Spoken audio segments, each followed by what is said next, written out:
Hola, mi nombre es Carla del Rosario, matrícula 200164 y formo parte del grupo 4. Y nosotros vamos a hablar sobre la sentencia de adjudicación y cuáles son esos incidentes o formas en las que se puede apelar, por así decirlo. Entonces, ¿qué pasa? En el Código de Procedimiento Civil, dentro de sus artículos del 718 al 748, habla sobre cuáles son esos incidentes, los tipos, y ellos hablan un poquito de eso, y es de lo que nosotros les vamos a desarrollar en el transcurso de este video.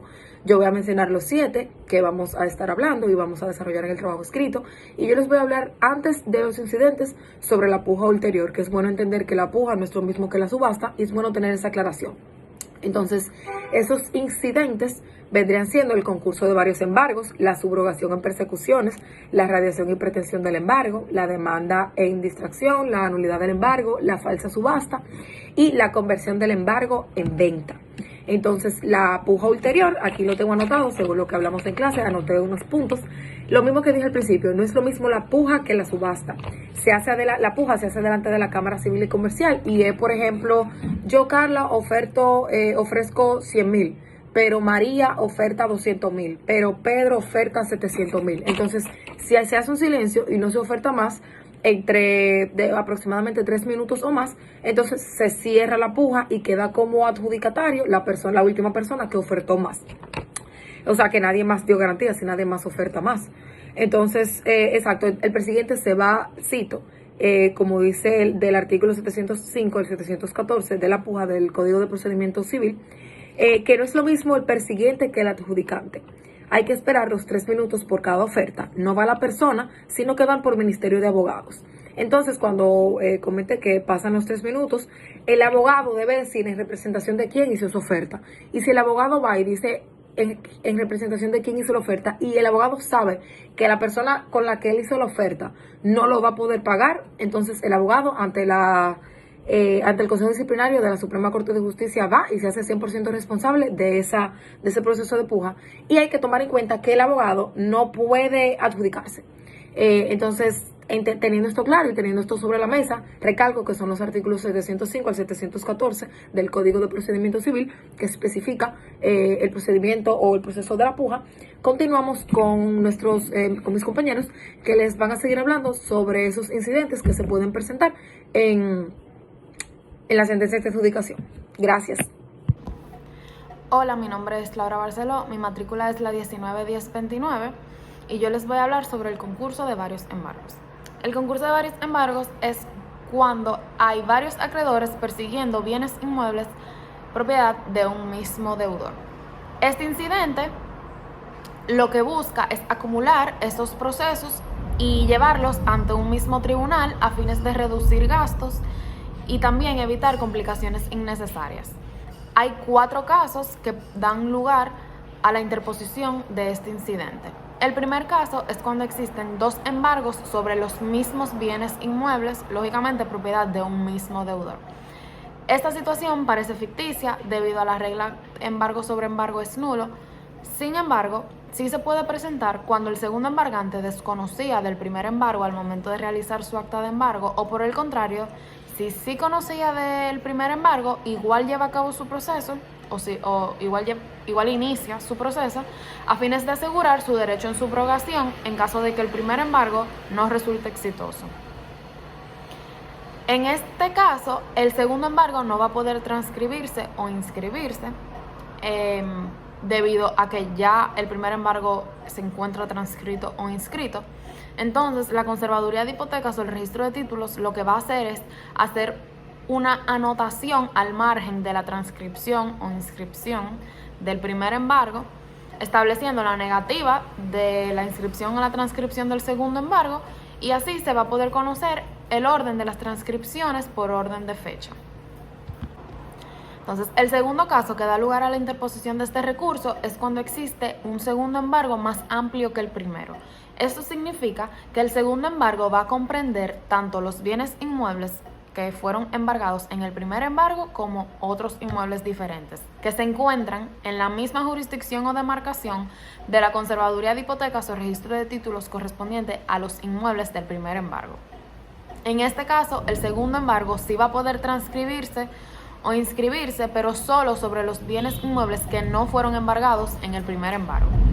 el segundo embargante va a tener que denunciar su embargo al primer embargante y notificarle que va a continuar con su procedimiento ejecutivo en caso de que ambos embargos se encuentren en el mismo estado, o sea, en el mismo punto del procedimiento.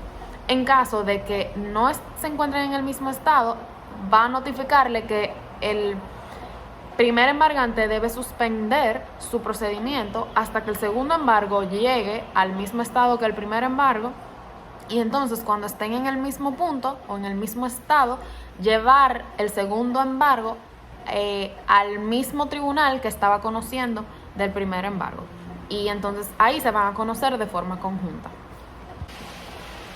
El tercer caso que da lugar a la interposición de este recurso es cuando existen dos embargos diferentes sobre bienes inmuebles diferentes, pero que los bienes son propiedad de un mismo deudor y que ambos embargos están siendo conocidos por un mismo tribunal.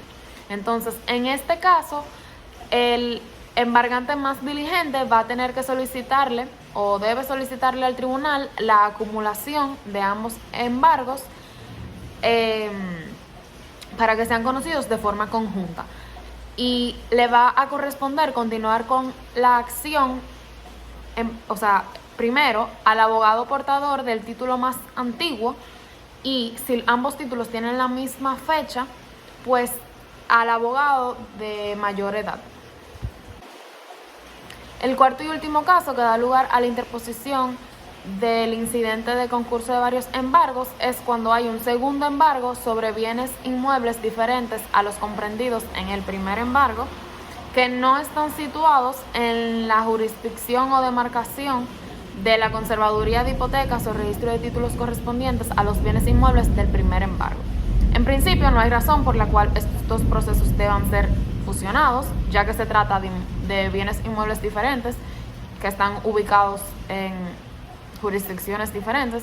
Sin embargo, el Código de Procedimiento Civil establece que si ambos embargos forman parte de la misma explotación rural, entonces así sí van a poder ser fusionados.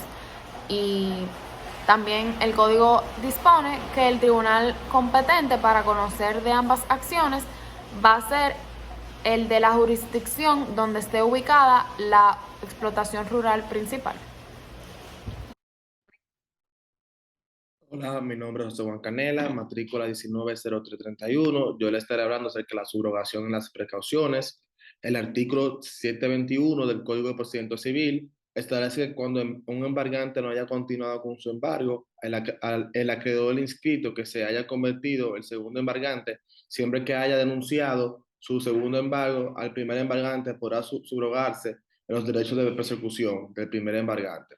Por otro lado, el artículo 722 del Código de Procedimiento Civil establece una regla de subrogación general, la cual es posible aplicar cuando hubiere conclusión, fraude o negligencia, bajo reserva.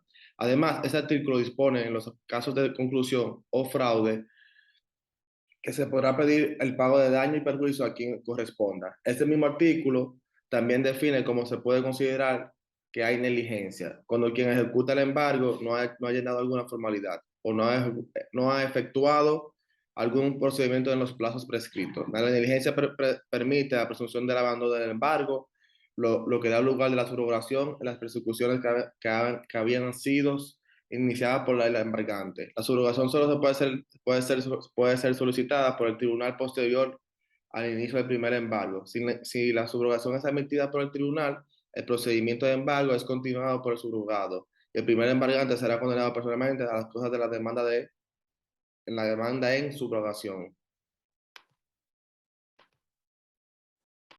Mi nombre es Pedro Castro, matrícula 190930, y hablaré de la radiación y prevención del embargo. Los embargos inmobiliarios deben estar transcritos o inscritos por ante la Conservaduría de Hipotecas o registro de títulos correspondientes, según aplique. El embargo permanecerá transcrito o inscrito en el registro del inmueble embargado hasta que se solicite la radiación o cancelación del mismo. La radiación del embargo es una constancia que se anota al margen de la transcripción o inscripción del acta de embargo del que se trata. Y la radiación de los embargos puede ser voluntaria, judicial o de pleno derecho. Son voluntarias cuando el embargado y el adjudicado se ponen de acuerdo para que el embargo sea levantado amigablemente, y el judicial es cuando se solicita en virtud de una sentencia, y este pleno derecho cuando se produce la aprehensión del embargo, la cual ocurre a los 3 años. También es importante recalcar que los acreedores quirografarios provistos de título ejecutorio, así como los acreedores hipotecarios antes de la denuncia del pliego, pueden intervenir en el procedimiento de radiación de embargo y oponerse al mismo. Gracias. Tenemos la demanda en distracción, que según el Código de Procedimiento Civil de la República Dominicana es en la totalidad o de una parte de los bienes embargados y se intentará contra el presidente y contra el embargado. Y se formulará también con el primer acreedor inscrito en el domicilio elegido. Si el embargado no ha constituido abogado durante el procedimiento, se aumentará el plazo para la comparecencia un día por cada 20 kilómetros de distancia entre el domicilio y el lugar donde se ha establecido que sea el tribunal, sin que se pueda prorrogar el término en el que concierta la parte en la que se hallare domiciliada fuera del territorio de la República. Cuando se trata de embargo inmobiliario trabado por virtud de ejecución de una hipoteca convencional o de ejecución de un privilegio, el demandante en distracción deberá también depositar en secretaría una suma de efectivo o en un cheque certificado de una institución bancaria domiciliada en la República Dominicana que sea por lo menos de un valor igual a las 2/5 partes de aquellas por la cual se lleva a cabo el embargo.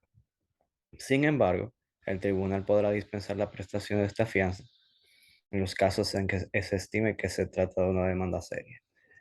No se admiten demandas en distracción cuando el embargo hubiese sido trabado sobre terrenos registrados o por sus mejoras.